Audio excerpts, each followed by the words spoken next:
अस्सलाम वालेकुम, welcome to sports flow. ये हमारा HPL PSL स्पेशल शो है एंड यस इट्स कमिंग, बहुत सारे रिजल्ट्स हमारे सामने आ रहे हैं एंड बहुत सारे सरप्राइजिंग रिजल्ट्स भी। And we saw something really bad happen to Multan Sultan yesterday, total destruction by Quetta Gladiators. उस पर हम लोग आगे बात करेंगे, बट आज कौन सा मैच खेला जाएगा सबसे पहले उस पर नजर डालते हैं एंड लेट्स शो यू। आज लाहौर कलंदर्स फेस करेंगे जी इस्लामाबाद यूनाइटेड को। That should be nice and a thrilling match. 8 बजे पाकिस्तान स्टैंडर्ड टाइम ये मैच शुरू हो जाएगा। और बाय द वे हम लोग कल, क्योंकि पब्लिक हॉलीडे है, लेबर डे है, तो कल हम डबल हेडर भी देखेंगे after a long time. So there be 2 matches played tomorrow, उस पर भी हम लोग बात करेंगे। बट लेट्स फर्स्ट जल्दी से हम लोग स्कोर कार्ड को दिखाते हैं and tell you exactly what happened, what went down for Multan Sultan. So Quetta Gladiators ने कल टॉस जीते, they decided to bowl first और उसी में सब कुछ हमने देखने को मिल गया। एंड क्योंकि मैच की जो किस्मत थी ना, वो उधर ही जब पावर प्ले था उसी में पता चल गया था क्या होगा। मुल्तान सुल्तान ने स्ट्रगल किया, 31 for 4 पे ये लोग फंस गए थे। मगर मोहम्मद रिजवान ने एफर्ट की थी एक तरह से वो जगह को होल्ड करके रखे, बट वो रिकवर ही नहीं कर पाए और पूरी मुल्तान सुल्तान 89 रन्स बनाकर ऑल आउट हो गई। Yes, you heard that right.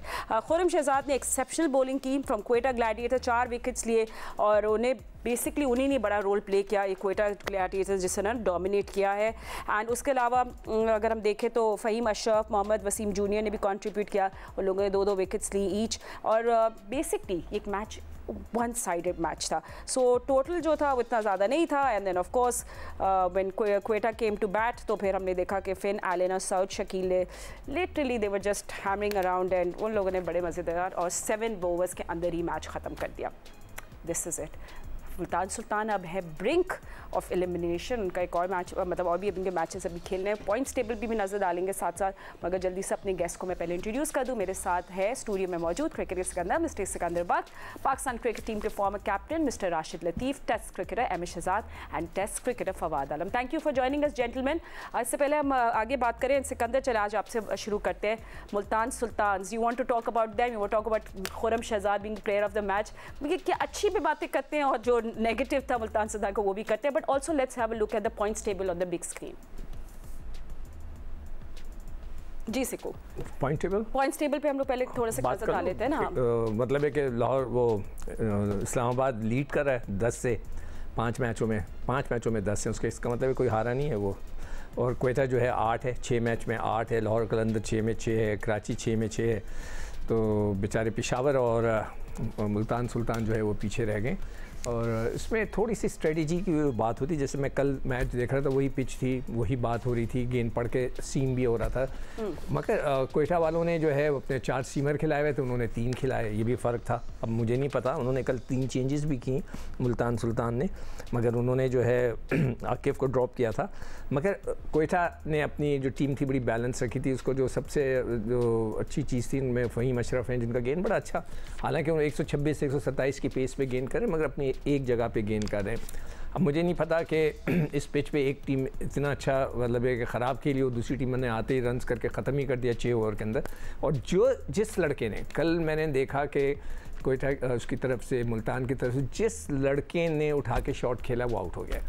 और वही बात कि यासिर ने वही ऑफ स्टम्प की बॉल को इधर मार दिया, वो आउट हो गए। उस्मान खान अपना वही निकल के जो खेलते हैं अजीब व गरीब तरीके से, वो भी आउट हो गए। हर लड़के ने जिसने शॉट मारा, फिर इफ्तिखार थोड़ी देर रुके रहे, उन्होंने मारा, वो आउट हो गए। हर लड़का आउट हो गया सिवाय रिजवान के, वो खड़े रहे, डटे रहे। मतलब उन्होंने क्या कह सकते हैं, 40 बेचारा करता क्या, वो खेलता रहा। तो मुझे तो कल की ऑनेस्टली स्पीकिंग समझ में नहीं आया कि एक ही पिच पे ऐसा रिजल्ट आना मेरी समझ से बाहर है। चलिए राशिद भाई आपसे पूछ लेते हैं, क्या आपको समझ है कि एक ही पिच में 2 एक्सट्रीम एंड्स और 2 एक्सट्रीम रिजल्ट्स क्यों हमें देखने को मिले? देखिए, कंप्लेन तो कर सकते हैं लेकिन करनी नहीं चाहिए। एंटरटेनमेंट जो है आपकी क्रिकेट, जहाँ थोड़ी सी ब्रेक होती है या बाउंस या सीम, वह फारिग हो जाते हैं। ऐसा होना नहीं चाहिए। वहाँ पे आपको अपने स्किल्स का यूटिलाइजेशन होनी चाहिए। जो शॉट्स मारी, देखिए स्लिप में आउट हो जाए वो अलग चीज़ है कि खुरम शहजाद आए स्लिप में, ये तो लॉन्ग मिड ऑन पे आउट हो गए ना, फुल मारते हुए आउट हो गए, आप ड्राइव मारते हुए आउट हो गए। इसका मतलब कि आपकी फॉल्ट है। आपको पता है कि पिच कैसी है, थोड़ा संभल के खेलना है। 150 रन करें, चांसेस बन जाते हैं आपके, लेकिन अनप्रोफेशनल बैटिंग डिस्प्ले किया है। और कह सकते हैं कि मुल्तान सुल्तान अभी तक खेलने आई नहीं सही तरीके से, जो होता है ना, इस PSL में ऑफ कलर रहे हैं वो। वो हमने बात कर चुके हैं, उनकी बॉलिंग पूरी मिस है, बैटिंग में फ्लॉज नजर आ रहे हैं उनके, लेकिन क्रेडिट जाता है क्वेटा को, जिनकी टीम इस दफा बहुत अच्छी ड्राफ्ट की टीम अच्छी बनाई, उन्होंने क्रेडिट जाता है उनकी मैनेजमेंट को जाता है।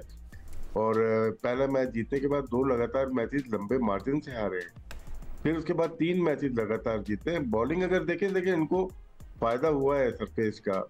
मोहम्मद आमिर इस वक्त पीएसएल में बेस्ट बॉलिंग कर रहा है, जो जीती हुई टीम है। हसन अली भी है, लेकिन आमिर का जो बाउंसर है ना बहुत आउटस्टैंडिंग है। फिर आगे बॉल पे स्लोअर वन वैरायटीज हैं उसके पास, उसको इतनी विकेट नहीं मिल रही, लेकिन 7 वाला 5 विकेट लेके चला गया, वो था फहीम अशरफ। उसके बाद 4 लेके चला गया वो खुरम शहजाद। लेकिन मेन जो वेपन जो नजर आ रहा है वो मोहम्मद आमिर का बहुत बड़ा फर्क है। और मोहम्मद वसीम जूनियर भी अच्छी बॉलिंग कर रहे हैं, इनकी बॉलिंग बहुत तगड़ी लग रही है। जरूरत पड़ने पे अबरार आ जाते हैं, वो थोड़ी अच्छी बॉलिंग कर लेते हैं। बैटिंग में अगर हम आते हैं तो बैटिंग भी कल सऊद शकील ने या अफीन एलन ने तो खत्म ही कर दिया। पावर प्ले में बॉलिंग में भी खत्म किया, बैटिंग में भी इन लोगों ने, कोयटा ने खत्म किया इनको। मिडिल ऑर्डर स्ट्रांग है और कोयटा लग रहा है कि इस दफा टॉप 2 में फिनिश करेगी। एंड आई थिंक हमने बहुत ज़्यादा तारीफ करनी चाहिए फवाद। आई मीन खुरम शहजाद बिल्कुल सेंसेशनल थे, स्ट्राइक किया उन्हें फर्स्ट ओवर को, सबको अपने चलते कर दे दिया। I mean it was really nice, क्योंकि उन्हें तो बैटिंग लाइन की कमर तो उन्हें नहीं तोड़ी initially, so he started the whole action. देखिए जी, बिल्कुल राशिद भाई ने सही बोला कि जितने भी खिलाड़ी आउट हुए हैं वो खुद मार के आउट हुए हैं। सो उसमें उनकी क्लास ये थी कि तो हमें क्या, सबको पता है कि वो अपनी लाइन से नहीं हटते, वो एक जगह पे अच्छी बॉल फेंकते रहते हैं, और वो उन्होंने यही मुजाहरा हर मैच में किया है। ऐसी बात नहीं कि ये कल के मैच में ही किया, वो करते ही बॉलिंग ऐसी है। अगर आपसे उनसे इंटरव्यू भी हुआ तो वो यही कहता है कि भाई मेरा सिंपल प्लान होता है कि मुझे पता है कि मेरे अंदर क्या एबिलिटी है, मैं लाके अपनी जगह पे बस बॉल फेंकता रहता हूँ। तो उसने तो वही किया। आगे से बैट्समैनों ने देखे, जैसे मिड ऑन पे आउट हुए उस्मान खान ने जिस तरह का शॉट मारा, यासिर का जिस तरह सिकंदर भाई कह रहे हैं, यही चीज मैं कहता हूँ। जब वो एक इनिंग में कोई भी लड़का परफॉर्म करता है ना, तो मैं यही चीज कहता हूँ कि किस जगह पे, किस टाइम पे और किधर शॉट्स मार के परफॉर्म किया गया है। हमारे पास जितने भी बैट्समैन आते हैं ना, वो सब इधर सिर्फ लेग स्टंप ही ढूंढते हैं बॉल, सिर्फ और मिड विकेट की तरफ, और कुछ नहीं। आप उस्मान खान को भी देख लें, आप यासिर को भी देख लें, वो जो समद लड़का है उसको देख लें, और एक वो जो नवाज लड़का उसको, इनके ज्यादातर रन इधर होते हैं। तो ये हमारे अंदर बहुत बड़ा फॉल्ट है। जैसे अब राशिद भाई ने कहा ना कि जैसे विकेट को देख लिया तो इस मीन फॉल्ट आप में, आपको पता ही नहीं है कि आपने किस तरह खेलना है, आपके पास प्लान नहीं है ना। अगर विकेट के लिहाज से अपने आप को आपने ढालना है तो आपके पास प्लान ही नहीं है, आप तो एक ही उससे खेले जा रहे हो। हम इफ्तिखार की बात करते हैं, इफ्तिखार इतना बड़ा एक्सपीरियंस प्लेयर हैं, ठीक है ना, कितने अरसे से खेल रहे हैं, उन्होंने भी 14 बॉलों पे 4-6 रन किए हैं। मुझे बताएं ना, अगर इफ्तिखार जैसे प्लेयर नहीं उस अपने आप को अप्लाई करेंगे उस विकेट पे, तो जो यंगस्टर हैं आने वाले वो कैसे करेंगे? इसका मतलब ये है कि पूरा का पूरा कुंभे में जो है ना, फॉल्ट ही फॉल्ट है। किसी के जाने से, किसी के आने से चीजें ठीक नहीं हो सकती। सबसे पहले ये जो चीजें हैं ना, ये जो प्लान है और गेम अवेयरनेस लाना पड़ेगा प्लेयरों में, चाहे वो बॉलर हो चाहे वो बैट्समैन हो, क्योंकि हमें कुछ नहीं पता होता कि हमने अंदर जाके क्या करना है। हमें सिर्फ ये पता है कि हमने 4 ओवर में मिले, 5 ओवर मिले, हमने जाके बस मारना है जी, उठा के मारना है। हमें ये नहीं पता कि अगर हमारी जल्दी बैटिंग आ गई, सिचुएशन कंडीशन क्या डिमांड कर रही है, तो उसमें हमने किस तरह टीम को लेके चलना है और किस ओवर में किस बॉलर को टारगेट करके हमने रन्स बनाने हैं। सो आई थिंक इन चीजों की वजह से हमें पाकिस्तानी टीम को भी प्रॉब्लम हो रही है और ये फ्रेंचाइज टीमों को भी हो रही है। अच्छा, बाय द वे कल मैंने ये भी सुना कि खुरम शहजाद ने अपने पोस्ट मैच प्रेस कॉन्फ्रेंस में बोला कि सिलेक्शन कमेटी ने उनको बोल दिया कि वो ही should start preparing for white ball cricket as well. तो ये सिलेक्शन कमेटी ने उनको बोला है कि आप वाइट बॉल क्रिकेट के लिए प्रिपरेशन भी शुरू कर दें। Sir anyway, moving on, Khurram Shahzad ने कल प्रेस कॉन्फ्रेंस बोला। सर अहमद, आई मीन जिस तरह राशिद भाई ने बड़ी अच्छी तरह समराइज कर दिया, मुल्तान सुल्तान आई ही नहीं है स्टेज पे खेलने के लिए। शुरू में we saw them having playing 11 issues, कभी एक बैटर और ऐड कर सकते थे, all of these issues, but what really is going on with Multan Sultan? कल उनके जो कोच है, मेंटोर है मोहम्मद वसीम, वो भी गुफ्तगू कर रहे थे, ब्रेक डाउन कर रहे थे। What is your breakdown for Multan Sultan? नहीं, मोहम्मद वसीम ने बोल तो दिया है कि पहले 6 ओवरों में मसला रहा है उन्हें थ्रू आउट, और उन्होंने बोला है कि देख लें टीम की हालत की वजह वही है, और कहते हैं उसके बाद भी है, 6 से 12 तक भी है। लेकिन इस बात को उन्होंने कंसर्न जाहिर किया जिसकी हम इसी प्लेटफॉर्म पे बैठ के बात करते रहे हैं। और दूसरा, मेरे ख्याल से जिस तरह के बयानात थे इनके मालिक की तरफ से PSL स्टार्ट होने के से पहले, तो वो एक्स्ट्रा प्रेशर डालते हैं पूरी मैनेजमेंट के ऊपर, प्लेयर्स के ऊपर, कप्तान के ऊपर, वो भी कुछ ठीक नहीं गए। फिर उसके बाद आप इनके कुछ प्लेयर्स थे जो इन्होंने रिलीज किए, वो मेरे ख्याल से बड़े इंपॉर्टेंट और बड़ी वैल्यू ऐड करते थे मुल्तान सुल्तान के स्क्वाड के अंदर, और इस दफ़ा उस तरह की परफॉर्मेंस हुई नहीं। फिर ड्रेसिंग रूम के अंदर भी बहुत सारी चीज़ें चल रही हैं जिसकी बातें बाहर आ रही हैं और पता लग रही हैं कि एक खित्ते के प्लेयर्स को बहुत ज़्यादा सपोर्ट किया जा रहा है, और उनको हर तरफ से, चाहे कोचिंग के अंदर है उनको सपोर्ट मिल रही है, फिर कैप्टन की तरफ से उनको सपोर्ट मिल रही है। फिर ये चीज़ें भी सामने आई हैं। फिर कुछ प्लेयर बड़े दिल बर्दाश्ता भी हुए जिनको अच्छा नहीं लगा है कि जिस तरह उनके कप्तान ने मैच हारने के बाद, ये वाला नहीं, इससे पिछले वाला, प्लेयर्स को सोल्ड कर दिया इन फ्रंट ऑफ एवरीबॉडी, और सारी चीजें बॉलिंग, बैटिंग, फील्डिंग और इंडिविजुअल्स पे डाल दी, बजाय कि एज ए लीडर खुद सामने से कहते कि ये मेरी गलती है और मैं इसको, जिस तरह जीत मेरे पे डलती है तो हार भी मैं जिम्मेदार हूँ। आपने जितने भी बड़े कैप्टन्स देखे होंगे वो इसी तरह करते हैं, तो वो इस वजह से भी माहौल काफी खराब था। और इस पिछले मैच के अंदर हमें बिल्कुल देखने को नजर आया कि 80 पे ही आउट हो गए। तो ये सारी चीजें एक मिक्स पैकेज था। फिर आप रिजवान की अगर स्टार्ट होने से पहले गुफ्तगू देखेंगे जिसमें फॉरेनर्स खड़े हुए थे और वो उर्दू में बात कर रहे थे, कोई मसले वाली बात नहीं है, आप उर्दू में बात कीजिए। फिर उनको क्यों गर्मी में खड़ा किया हुआ है, उनको तो वापस भेज देते। फिर उन्होंने बोला कि हर बंदा फाइनल की बात करे, मेरे साथ कोई बात नहीं करेगा, या जितनी बात होगी फाइनल के दिन की होगी, फाइनल का दिन ज़हन में रखेंगे। आप फ्यूचर का नहीं सोचते, आप प्रेजेंट में रहते हैं, प्रेजेंट में रह के चीजें करते हैं कि आज के दिन हमने क्या करना है। जब आप पास्ट के बारे में बहुत सोचते हैं या फ्यूचर के बारे में सोचते हैं तो आपका प्रेजेंट मिस हो जाता है। तो यहाँ आपके कप्तान की तरफ से जो पहले स्टार्ट होने से पहले पेप टॉक थी वही ठीक नहीं थी, तो वो सारी चीजें नजर आई इस दफा मुल्तान सुल्तान के स्क्वाड के अंदर।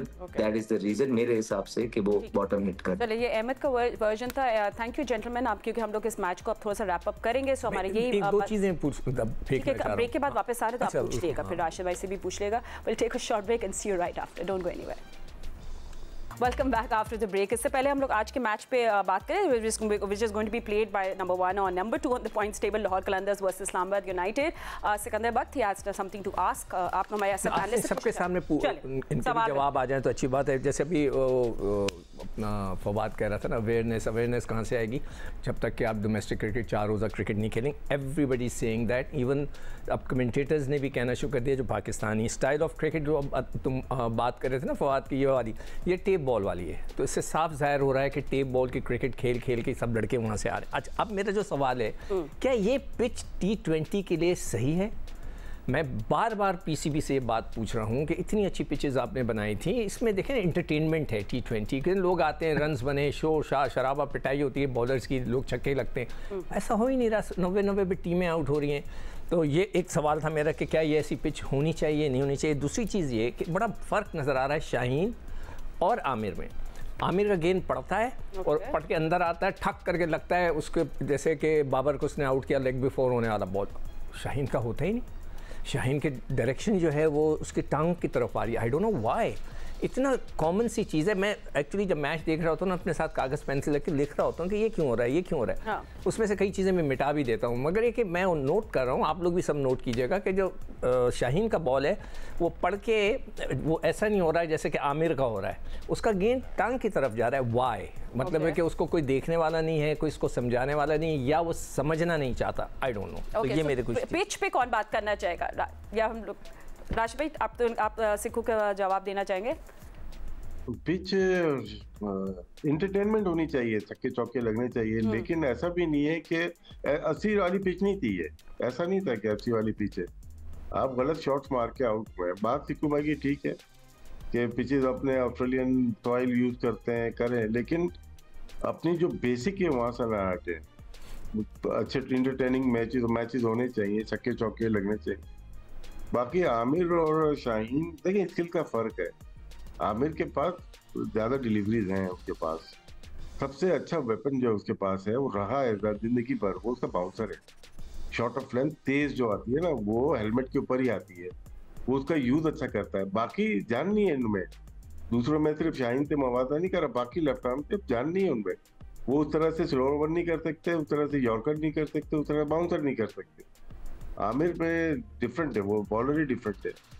तो इसमें मेरे ख्याल से मवादा नहीं करना चाहिए आमिर और किसी और लेफ्ट आर्म फास्ट बॉलर का। चलिए सही है। Let's now move to today's match जो लाहौर कलंदर्स इस्लामाबाद यूनाइटेड के दरमियान खेला जाएगा। एंड फवाद, चलिए इस्लामाबाद यूनाइटेड बैटर्स के बारे में थोड़ी सी बात कर लेते हैं। Will show them on this is the match, ये आज खेला जाएगा 8 बजे। Shaheen versus Shadab. Islamabad United just looking to good and you know हम लोग चाह रहे वो थोड़े थ्रिलिंग इनकाउंटर हम दोनों को मिले बिकॉज अच्छी टीम है दोनों, they doing well. And Fawad, थोड़े इस्लामाबाद यूनाइटेड पर सबसे पहले हम लोग नजर डाल लेते हैं। आई मीन वो कोई एक रॉन्ग फुट डाल ही नहीं रहे। फ्रॉम साहबजादा फरहान जिन्हें 5 इनिंग्स में 236 रन बनाए हैं, कॉलिन मनरो 196 इन 5 मैचेस। और क्या आप डिफरेंट देखना चाह रहे हैं from the batters here? And let's just show their strike rate as well. Sahibzada Farhan 166, Azam Khan 108, 155 Colin Munro, Salman Ali Agha 144 ने सिर्फ 2 मैचेस खेले interestingly. So I don't know what's going on there. Ji Fawad. देखें, जैसे लिस्ट बनी हुई है ना, हमें अभी इस्लामाबाद बहुत अच्छी लग रही है। हम कह रहे हैं वो आउटस्टैंडिंग खेल रही है, वो तो किसी के हाथ में नहीं आ रही बिकॉज ऑफ 2 प्लेयर्स जो साहिबजादा फरहान है और ये मनरो हैं। आप इनकी जो है परफॉर्मेंसेस देख लें। बाकी अगर आप देखें, एंड्रे गॉस ने भी 185 की है 4 मैचों में, मतलब 3 मैचों में उससे कुछ भी नहीं हुआ। ठीक है, आजम खान को देख लें, 3 मैचों में 50 रन है, आगा के 2 में 70 रन, वो चलें 10 फाइन। शादाब के देख लें, मोहम्मद नवाज के देख लें, क्योंकि इनकी अभी तक बैटिंग ही नहीं आई है। तो जिस दिन जैसे साहिबजादा फरहान जल्दी आउट होते हैं और उसी के सेम डे मनरो आउट होते हैं, तो फिर देखने वाली होगी कि भाई क्या ये लोग 200 रन 220 रन कर सकते हैं। और अभी तक इनकी बॉलिंग पे वो प्रेशर नहीं आया कि इनको 130 रन 140 रन बचाने हैं, वो अभी तक प्रेशर में नहीं आया, क्योंकि बैट्समैन इनके लिए बहुत आसानी कर देते हैं। यहाँ तो ये पहले मतलब बॉलिंग करते हैं तो इनको पता है, ये अभी इस तरह चल रहे जैसे एक टाइम पे इंग्लैंड था, वो यही करते थे कि लाइक उनको पता है कि यार 200 अगर T20 में 240 भी होगा ना तो हम बना देंगे। ठीक है, हाँ अगर 180 हम डिफेंड करने जाएंगे तो हमसे नहीं होगा, ये उनको पता है। उन्होंने वो इस मेथड पे आ गए थे। तो इस्लामाबाद मेरे ख्याल से उस मेथड पे चलता है कि एटलीस्ट एक्सक्यूज मी, उनकी जो बॉलिंग को है एटलीस्ट 200 प्लस रन मिलने चाहिए सेव करने के लिए, और बैटिंग के लिए उनको इतना पता है कि 220 230 भी होगा तो हम बना देंगे, क्योंकि उनकी बैटिंग में डेप्थ ही इतनी है। बट लेकिन ये जो 2 लड़के हैं इतने परफॉर्म कर रहे हैं, आगा को देखें, आगा को तो मैच ही नहीं खिलाया अगले। अब इसकी क्या वजह है ये तो अब जो है जाहिर है इस्लामाबाद वाले उनकी मैनेजमेंट ही बता सकती है। कप्तान को उन्होंने मैच बाहर बिठाया, या वो अनफिट है या क्या चक्कर है, किस वजह से बाहर बिठाया है। आजम खान पे बड़ा सवालिया निशान है, क्योंकि देखें आजम खान एक ऐसे प्लेयर है कि गेम को जो है ना इधर से उधर कर सकते हैं। जब अगर अर्ली विकेटें गिरें और इन लोगों को 220 रन चेस करने हो, आजम खान का फॉर्म में आना बहुत जरूरी है आगे के मैचों के लिए और बड़े मैचों के लिए। क्योंकि आप देखेंगे जब बड़े मैच आते हैं तो ऊपर से अगर 1 जो 2 आपके परफॉर्म कर रहे होते हैं ना, तो वो अगर नहीं करते ना तो पूरी टीम को बहुत मुश्किल होती है। तो उस मैच से बचने के लिए और वो चीज से बचने के लिए इन लोगों का नीचे वाले जो है ना बैट्समैनों का आना बहुत जरूरी है फॉर्म में। और जहां तक बॉलिंग की बात है, बॉलिंग का प्रेशर आएगा जब 140 या 150 ये डिफेंड करने जाएंगे, जब पता चलेगा कि इनकी बॉलिंग की एबिलिटी कितनी है। क्योंकि हम अभी कह रहे हैं कि इनका कॉम्बिनेशन बहुत अच्छा है, वो इसी वजह से अच्छा है कि बैट्समैन इतने रन कर देते हैं तो बॉलिंग पे कोई प्रेशर नहीं आ रहा। जब बैटिंग या बॉलिंग पे प्रेशर आएगा जैसे हमें पता चलेगा इस्लामाबाद कितने पानी में। ठीक है, हम लोग उस पर भी बात करेंगे, उनकी बॉलिंग पे भी। लाहौर कलंदर्स पे अगर एमएच बात कर लें, दे वन 3 एंड देव लॉस्ट 3। और अगर बैटिंग डिपार्टमेंट हम लोग देख ले तो you know just the usual suspects, Fakhar Zaman, Daryl Mitchell, ये लोग फ्रंट में रहे हैं। फ़खर ने 6 इनिंग्स में 214 रन बनाए, स्ट्राइक रेट 157। मोहम्मद नईम ने 5 मैचेस खेले, उन्हें 42 रन बनाए हैं। अब्दुल्ला शफीक 6 मैचेस में 161। फिर ऑफकोर्स डैरिल मिचेल एक ग्लू बन के रहते हैं उनके उसमें। Sikandar Raza one very valuable player for Lahore Qalandars, 6 matches में उन्हें 181 रन बनाए हैं। And you know we want to see कि इनकी अच्छी निक रहे throughout, that be interesting for Lahore Qalandars. जी, लाइक शुरू में अगर आप देखेंगे तो फ़खर जमान अच्छा खेले, ठीक है। पहले 3 में से 2 इनिंग्स हैं बड़ी जबरदस्त, उन्होंने मैच एक साइड पे किया। उसके बाद रियाद ने आया जो बांग्लादेश के लेग स्पिनर हैं, उन्होंने उनके साथ आके बीच में जो विकेट लेके दी जिससे उन्हें फायदा हुआ। फिर बीच में जब फ़खर जमान आउट हुए, नीचे से भी परफॉर्मेंस नहीं हुई, तो ऐसा लग रहा था कि बिल्कुल ही बैठ जाएगी टीम। लेकिन डैरिल मिचेल और सिकंदर रजा का जो फॉर्म में आना है इनके पिछले 2 मैचेस में, वो बड़ा खुशाइंद है इनके लिए, जो कि बड़ा इम्पोर्टेंट रोल अदा कर रहे हैं। पिछले मैच के अंदर भी सिकंदर ने बड़ी जबरदस्त इनिंग खेली, डैरिल ने बड़ी जबरदस्त इनिंग खेली, कॉन्फिडेंस इसको मिलेगा।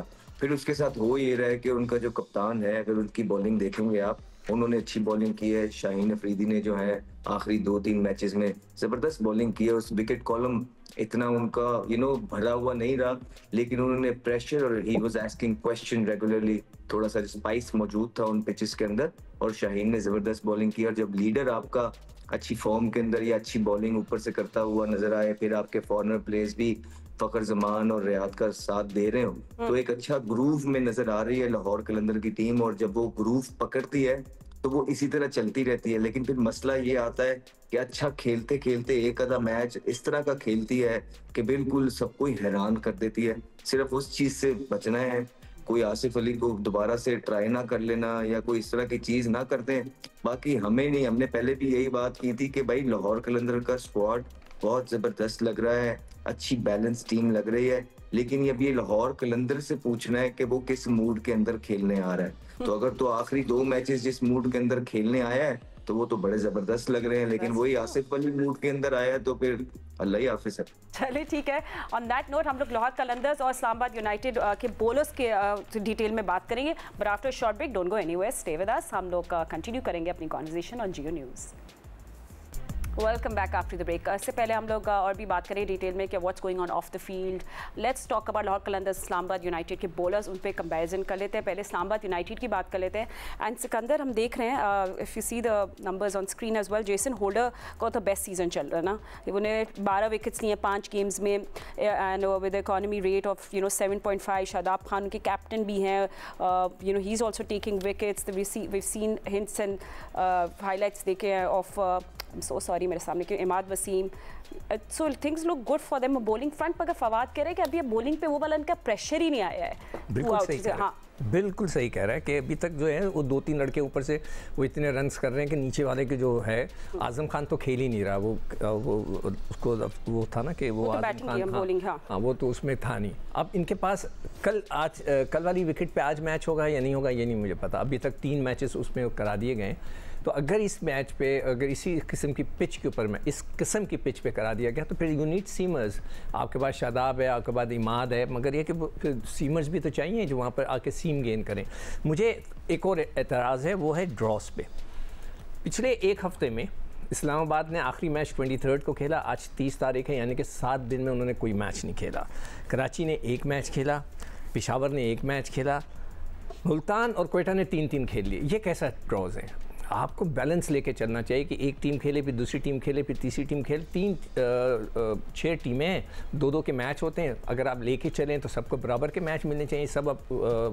तो ये चीज़ मुझे बड़ी एतराज़ करती है कि जब ड्रॉज बनाएं तो उसको इस तरह लेके चलें कि सारी टीमों का एक साथ मैच चले। बाद में क्या होता है कि एक टीम बहुत कम मैच खेलती है तो उसको ये एडवांटेज हो जाता है कि रन रेट सही करना है नहीं करना है, उसने कैसे खेलना है, उसको सब पता चल जाता है। तो ये जो ड्रॉज हैं इसका ये बहुत बड़ा फॉल्ट है।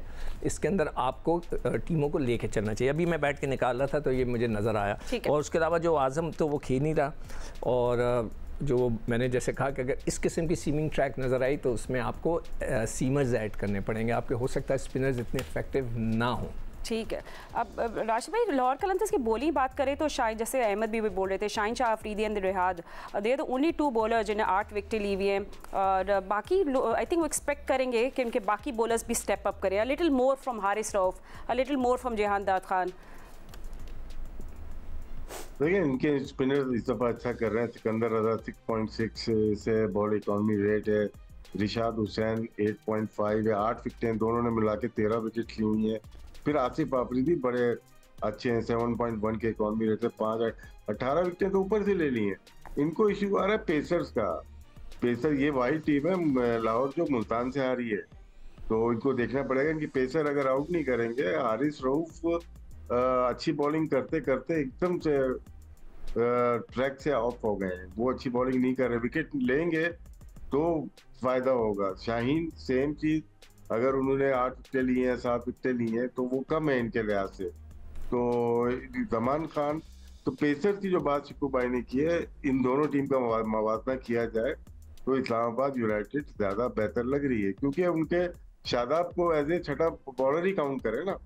इमाद एक उनके पास है, बाकी नसीम शाह है होल्डर, ऑलराउंडर है उनके पास, या डॉर्शे बॉलिंग करते हैं लेफ्ट आर्म फास्ट बॉलर, वो भी पेस है उनके पास है। मैरिट रहते हैं, अगर वो खेलते हैं दोनों की रिप्लेसमेंट है।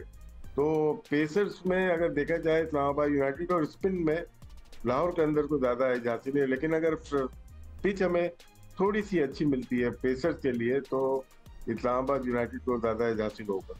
ठीक है, चले बस हम लोग अब इस मैच को थोड़ा सा रैप अप करने की तरफ ही चलते हैं। फवाद और अहमद से भी लास्ट वर्ड ले लेते हैं अबाउट दिस मैच, और फिर एक हमने राशिद भाई से भी डिस्कशन करनी है about Babar Azam as well. तो Fawad, so Islamabad United versus Lahore Qalandar bowlers और अदर वे राउंड, समझ नहीं आ रहा कि इस मैच में कौन स्टेप अप करेगा और किस तरह लाहौर कलंदर थोड़ा सा टफ टाइम दे सकता है इस्लामाबाद यूनाइटेड को। What should they do to win this match today? देखिए, लाहौर कलंदर टफ टाइम सिर्फ एक ही दफा दे सकता है, एक ही उसमें दे सकता है जब शाइन ऊपर से 2-3 आउट करेगा। अगर शाइन ने 2-3 आउट नहीं किए ऊपर से तो इस्लामाबाद फिर 220 225 अगर कर देगा तो बहुत मुश्किल हो जाएगा आई थिंक, क्योंकि शाइन फॉर्म में भी है। और बाकी जैसे हमने कहा कि सामने से शाइन के सामने कोई भी बॉलर्स ऐसी बॉलिंग नहीं कर रहे। रऊफ की बात करें, उन्होंने जमान को भी ट्राई किया और भी वो बॉलर्स को ट्राई कर रहे हैं, लेकिन वो उस तरह से डिलीवर नहीं कर पा रहे। तो मेरे ख्याल से शाइन का जो रोल होगा वो बहुत इंपॉर्टेंट होगा फॉर लाहौर कलंदर्स के लिए भी और इस्लामाबाद के लिए भी। इस्लामाबाद को भी पता है कि हमें एक ही से थ्रेट है, वो है शाइन। अगर हमने उसको टैकल कर लिया तो हम लोग इजीली 220 225 कर जाएंगे। चाहे उनको वो एक ऐसी टीम है जो विकेट को देख के तो खेलती नहीं है, वो अपने एक ही फ्लो में खेलती है और उनका एक ही टारगेट होता है कि हमने रन ज्यादा बनाने हैं। बस उनका सिंपल प्लान है। अगर आप उनका इंटरव्यूज भी सुनो, वो कहते हैं भाई हमारा सिर्फ सिंपल प्लान है, ठीक है, गो फॉर किल। बस वो सिर्फ उन्होंने एक ही प्लान रखा हुआ, तो उस पर रहते हैं। उनको कामयाबी भी बहुत मिली है। अगर आप देखे जाएं तो दो साल पहले या 3 साल पहले अगर देखें, उन्होंने इस चीज को लेके चले थे तो उनको कामयाबी नहीं मिली, रसवाइयां बहुत ज्यादा मिली थी और फिर हमसे ही जो है क्रिटिसाइज भी मिला था। बट वो अब उस पे आ गए हैं, जो वो चाहते थे उसी तरह वो खेल रहे हैं। आज अभी एक मेरे ख्याल से एक इस्लामाबाद ने एक ये मोहम्मद फाइक को भी इंक्लूड किया है। आई थिंक अब वो किसकी जगह किया है वो देखना पड़ेगा कि सलमान अली आगा भी नहीं खेले, शायद वो मेरे ख्याल से मे भी ना अनफिट ना हो। सो ये भी एक बड़ा धचका होगा अगर आगा अगर अनफिट है। चलिए सही है, ठीक है। And Ahmed, do you think that Lahore Qalandar should make any changes? कुछ ऐसी आप एक्सपेक्टेशंस रख रहे हैं उनसे? नहीं, बस ये है कि पिछले उसमें अगर तो पिच इसी तरह का है जिस तरह का चल रहे हैं तो वहाँ पे जहादात को ऐड किया जा सकता है, एक एक्स्ट्रा पेसर बढ़ाया जा सकता है टीम के अंदर। बाकी तो ऐसा कुछ नहीं है, इतने ही प्लेयर्स उनके पास है, अच्छा खेल रहे हैं। मुझे लगता है एक अच्छा कॉन्टेस्ट देखने को मिलना चाहिए, क्राउड एंटरटेन होना चाहिए, बड़ा मैच होना चाहिए, प्रीमियर प्लेयर्स को परफॉर्मेंस करनी चाहिए। लेकिन लुकिंग एट द कंडीशंस और ये सारी चीजें जिस सिचुएशन चल रही, इस्लामाबाद यूनाइटेड को लाहौर कलंदर पे एज जरूर हासिल हो। ठीक है, चले Siku, do you want to say something about today's match? Because हम लोग अपनी कॉन्वर्सेशन को थोड़ा सा चेंज करेंगे। मैं देखूंगा कि आज जो है मैं देखूंगा कि आज की पिच कौन सी है, किस किस्म की पिच है, और मैं फिर रिक्वेस्ट करूंगा क्रिकेट बोर्ड से कि ऐसी पिचेस बनाएं कि जिसमें बैट्समैन स्कोर करें इतना। मतलब कल 2-4 बॉलें तो ऐसे ही लग रहा था, ऑस्ट्रेलिया में भी मतलब पता नहीं कहाँ मैच हो रहा है, तो पढ़ के फ्लाई कर रही थी, विकेट कीपर यहाँ पकड़ रहे थे, पाकिस्तान में इधर नहीं पकड़ते, ये हाइट होनी चाहिए। आई डोंट नो, मेरे ये राय है, बाकी उनकी मर्जी है। और मैं ड्रॉज के लिए भी जरूर कहूँगा इस तरह के पिच पे ये होता है कि फिर आपको जो बुरे बॉल मिलते हैं ना, उस पे बड़े जबरदस्त शॉट लगते हैं और उस पर आपने कैपिटलाइज करना होता है। हाँ, जो बॉल अच्छे एरियाज पे है उसको आपने अच्छी टेक्निक के साथ सरवाइव करना है, and it's also part of batsman duty. और हमने देखा कि खुरम शहजाद के अलावा और सच बॉल किसी का हुआ नहीं, कन्वेंशनल बॉलिंग हुई है खुरम के, क्योंकि रिस्ट बहुत जबरदस्त लगती है, उसको थोड़ी बहुत मूवमेंट मिली है। अदरवाइज ना ही हमने उनकी तरफ से कोई मूवमेंट देखी क्वेटा की तरफ से। और जब मुल्तान सुल्तान के बॉलर बॉलिंग करने आए हैं, आई थिंक बड़ी पिटाई हुई है उनकी, दोनों सऊद ने और उसने बड़ी की है। उससे पहले जो पिच थे, you can talk about it, कि उसमें शायद थोड़ा सा जूस फास्ट बॉलर्स के लिए मौजूद था, लेकिन कल वाला पिच तो एक बहुत जबरदस्त पिच लग रहा है। चलिए, फहीम की बड़ी अच्छी बॉल हो रही थी। फहीम जाके जब गेंद कर रहा था लाके, वो जो रिस्ट मार रहा था, तो हालांकि उसकी पेस नहीं है ज़्यादा, मैं देख रहा था 126 कभी 127 पे चला जाता था, मगर उसका गेंद पड़ के मूव कर रहा था और उसका लग रहा था कि उसकी गेंद लग रही है। कई दफ़ा होता है बॉलर का रिदम आया हुआ होता है तो उसकी आके जो रिस्ट लग रही होती है। सही है। अच्छा, चले, you talk about rhythm, and sometimes कुछ प्लेयर्स रिदम में नहीं होते और ये भी होता है। This is part of life and this is part of cricket. And Rashid भाई, आप जो डिस्कस करना आपसे करेंगे बाबर आजम जिस तरह डिसमिसल्स हैं against left arm pacers and spin bowler, तो आप इसको एनालाइज करना चाह रहे थे। We want you to do that. हम जिस तरह वो डिसमिस हैं वो भी दिखाएंगे और राशिद भाई को भी। राशिद भाई, ओवर टू यू। जी, कभी कभार आपसे रन नहीं हो रहे होते, इसका मतलब ये है कि आप थोड़ा सा अपना जगह भूल जाते हैं कि आप खड़े कहाँ हो रहे हैं। अगर हम इंटरनेशनल में देखें, इनको दोनों बॉलर से प्रॉब्लम होती है, राइट आर्म पे भी और लेफ्ट आर्म पे भी। इसका मतलब है कि आप ऐसी जगह खड़े हो जहाँ पे आपको अपनी ऑफ स्टंप का नहीं पता। ये लेफ्ट आर्म पे स्लिप में भी आउट हुए और लेग बिफोर इन स्विंग पे भी आउट हुए। इसका मतलब बॉल को प्रॉपरली देख नहीं पा रहे।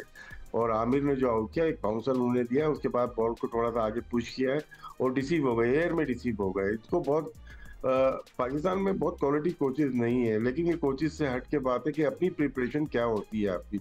मोस्टली बैटर्स को ये पता होता है कि मेरी प्रॉब्लम क्या आई है। कोई इसको डिटेक्ट नहीं कर सकता कोचेस के वो क्या प्रॉब्लम। बैट्समैन को पता है कि उसको कहाँ खड़ा होना है। अगर आप इनको देखेंगे, इनके डिस्मिसल, ये बिल्कुल मिडिल स्टंप पे खड़े में, बल्कि और ज्यादा ऑफ स्टंप भी नजर नहीं आ रही। और जब बॉल रिलीज हो रही है उसके बाद और ज्यादा उधर जा रहे हैं, तो बीच का बॉल तो खाएंगे तो आउट ही हो जाएंगे। चलिए, अच्छा चले सही, ठीक है फवाद। तो यही बात है, बड़ी जबरदस्त बात की है राशिद भाई ने। आई थिंक बहुत टेक्निकली साउंड बात की है। राशिद भाई का बड़ा जबरदस्त एक्सपीरियंस है। आई थिंक ठीक कह रहे हैं बिल्कुल। और थोड़ा सा ये देखें, थोड़ा सरप्राइजिंग बाबर आजम का ये आ रहा है कि इंटरनेशनल लेवल में और लीग्स में जो टॉप की लीग्स हैं बहुत डिफरेंस होता है। और फिर पाकिस्तान की लीग तो 5वें नंबर पे चली गई है। इसका मतलब है कि ये तो और नीचे है। तो हम ये एक्सपेक्ट नहीं कर रहे थे कि बाबर आजम यहाँ पे परफॉर्मेंस नहीं करेंगे। ठीक है, international level high pressure games होती हैं, बॉलर्स तगड़े होते हैं, आपको लूज बॉल्स कम मिलते हैं, तो कि पाकिस्तान के साथ ज्यादा क्रिकेट जो है ना ECD टीम्स ही खेल रही होती हैं। लेकिन हम ये एक्सपेक्ट नहीं कर रहे थे कि वो बाबर आजम की जो फॉर्म है वो इस तरह की एक लीग के अंदर भी होगी। और बड़ा जबरदस्त तरीके से आई थिंक राशिद भाई ने सारी चीजों को सम अप किया है। और अगर वो सुन रहे होंगे बाबर आजम, तो ये चीजें सीखनी भी चाहिए और कोई इसमें बुराई नहीं है अगर राशिद भाई से बात कर ली जाए और थोड़ा सा अगर उनको हेल्प मिल सकती है। तो आई थिंक हम तो ढूंढते थे कि कोई बड़ा अगर टेक्निकल बात बता रहा है और परफॉर्मेंस नहीं हो रही तो हम तो उड़ उड़ के फोन करते थे।